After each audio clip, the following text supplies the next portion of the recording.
Hello, everyone. Welcome to Little Chat. My name is Tina. If you're new here, welcome. If you're returning, welcome back. We have platforms on Instagram, Facebook, YouTube, and TikTok. If you're on any of those or all those, please like, subscribe, and share. And on our YouTube channel, just make sure you hit that bell so that you get notifications on everything that we post there. Because I guess if you don't, you're not going to get any notifications. So I hear. So we are here with our readings tonight. From the autobiography of Saint Therese Lisieux. We're going to continue where we left off yesterday. I remember how very fond I was of my grandmother, who had just finished at the visitation.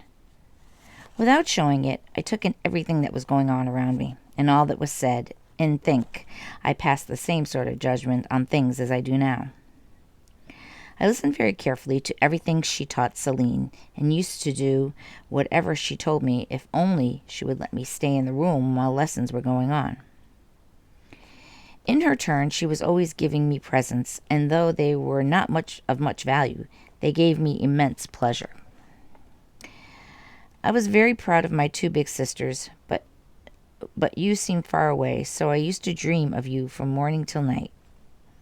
When I was just beginning to talk, Mother used to talk to me. "What are you thinking about?"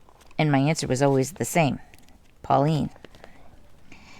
Sometimes I heard it said that you were going to be a nun, and without quite knowing what that meant, I said to myself, I shall be a nun too.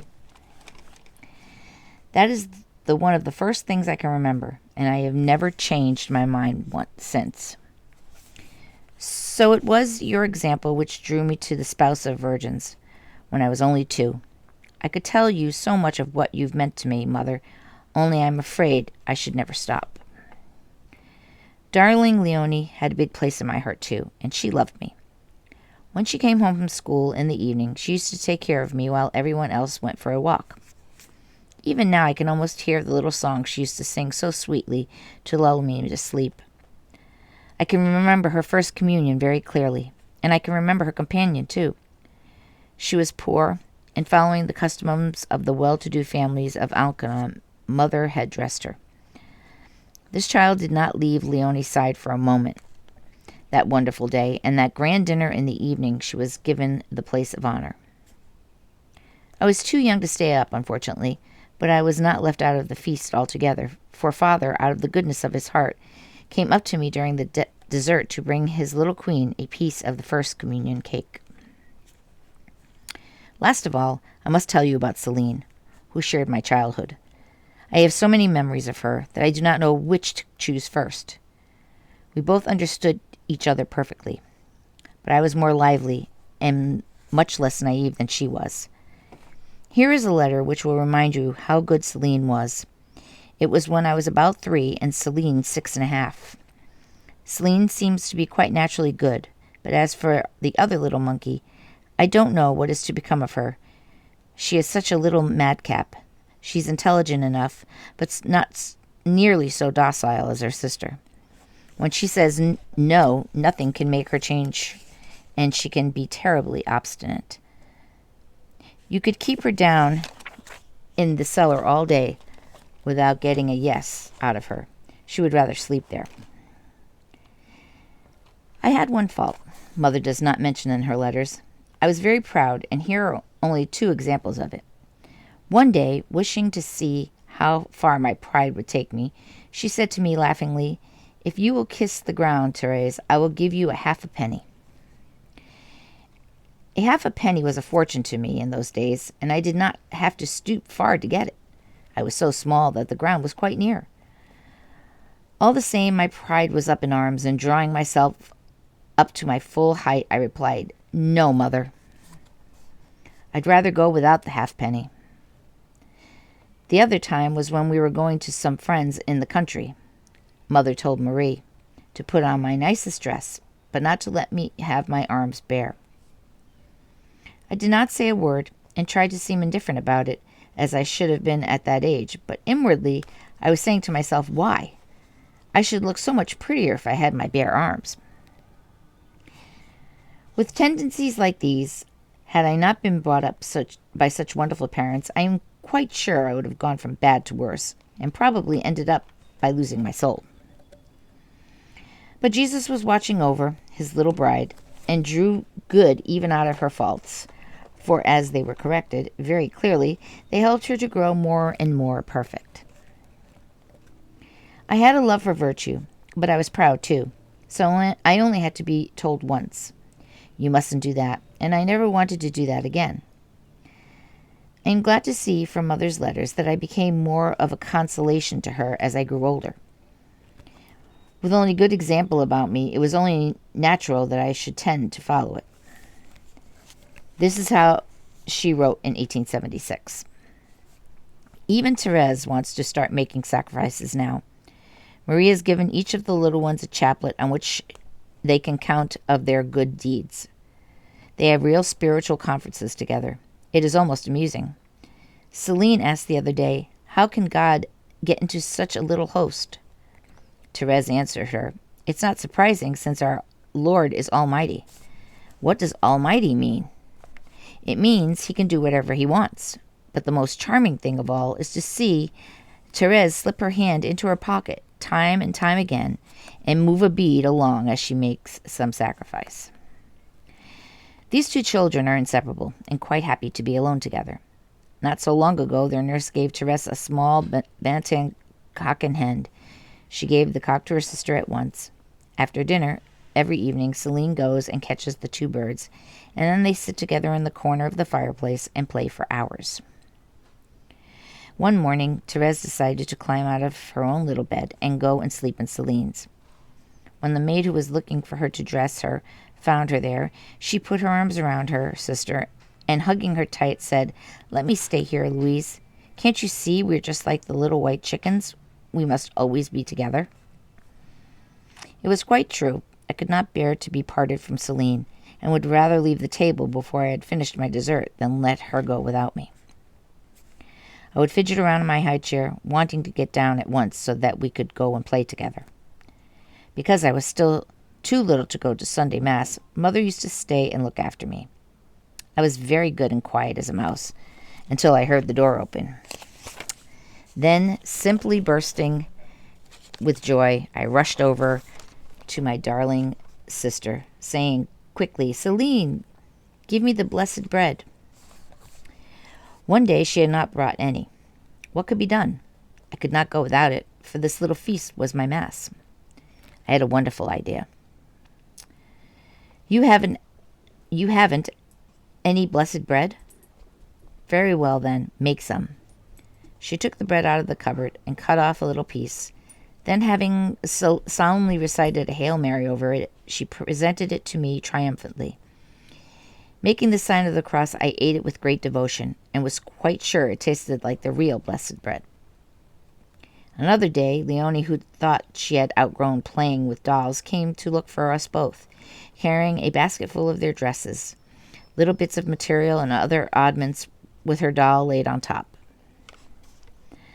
"Here, my dears," she said to us, "choose what you want." Celine examined them all, and she took a ball of silk braid. After a moment's thought, I put out my hand, saying, "I choose everything," and carried off the basket, doll and all, without more ado. I think this trait of my childhood characterizes the whole of my life, and when I begin to think seriously of perfection, I knew that to become a saint one had to suffer much. Always aim at perfection and forgets oneself. I saw that once one could be a saint in varying degrees, for we are free to respond to our Lord's invitation by doing much or little in our love for him. To choose that is between the sacrifices he asks. Then, just as before, I cried. I chose everything. My God, I do not want to be a saint by halves. I am not afraid to suffer for your sake. I only fear doing my own will, so I give it to you and choose everything you will. But I am forgetting Mother. I am supposed to be only 3 or 4, and here I am talking about my adolescence. I remember a dream I had at the age which left a very deep impression.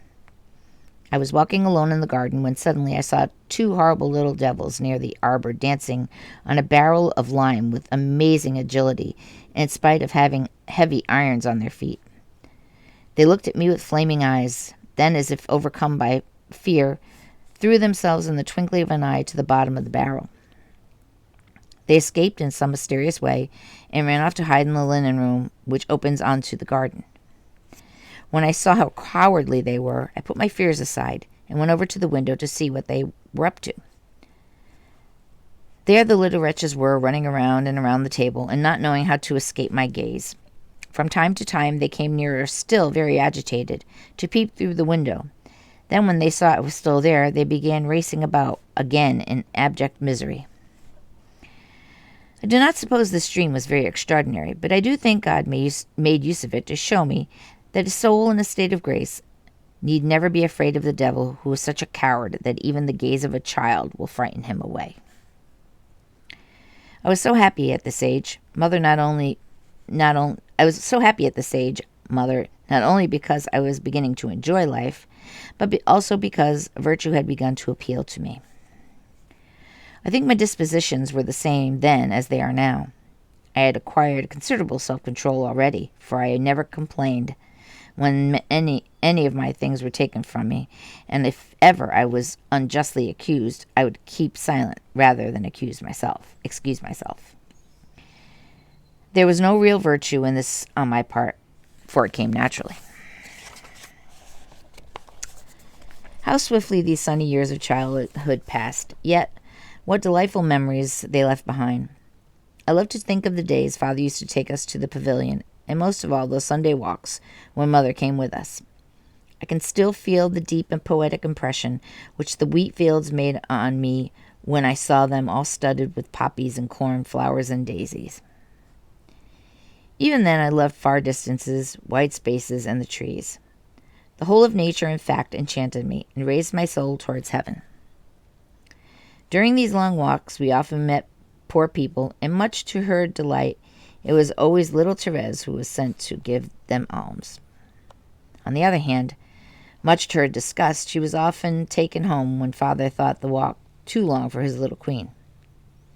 However, Celine used to fill her little basket with daisies and bring them home to console her. The whole world smiled on me whenever I went my path with strewn flowers, and my own happy nature helped to make life all the more delightful. But a new period was soon to begin. Since I was to become the spouse of Jesus so young, I had to suffer from childhood. Spring flowers began to grow beneath the snow before they opened to the sun, and the little flower I am writing about had to pass through the winter of trial and have her fragile calyx watered with the dew of tears. And that is the end of chapter 1. Quite the storyteller, but I'm enjoying it. Real quickly before I close, I am going to start doing these readings from this book tomorrow. I actually won this on eBay. I'm a very big eBay, getting book from eBay thing. I like old books, so if I'm going to get a Christian prayer book, I try to always go for the older versions. But it is the Christian prayer, the Liturgy of the Hours. So they have day-to-day readings in here. Ooh, it's very small, though. I'm definitely going to need a magnifying glass for this one. I will tell you that I did get the book of St. Therese in large print. So, but anyway, yes, so I will be incorporating this in the morning. I may do the Little Office of the Blessed Virgin Mary one day, and I may do this another day. So I'll sort of figure out how I go about doing it. I'll go through it tonight and figure out how I want to do that. But yeah, that's the book. This is actually from 1975, and it has morning prayer, evening prayer, daytime prayer, and night prayer. And it is revised by the decree of the Second Vatican Ecumenical Council and published by the authority of Pope Paul VI. And I think this was actually, yeah. And Concordant Cum Originale Humberto Cardinal Medeiros, Archbishop of Boston, which I do remember. I graduated in 77. So, but anyway, so we will be doing some of these readings as well in the morning. But until then, I hope you're enjoying the story so far. I hope you all have a beautiful rest of your evening. Be well, be safe, be kind to each other. May God bless us all.